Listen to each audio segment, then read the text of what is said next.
பல்லவன் சிற்பிகள் அன்று பண்ணிய சிற்பத்தில் ஒன்று பெண்ணென வந்தது இன்று சிலையே.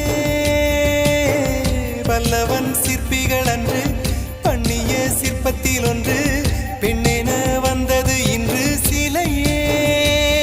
உந்தன் அழகுக்கில்லை ஈடு, என்ன விலை அழகே, சொன்ன விலைக்கு வாங்க வருவேன். விலை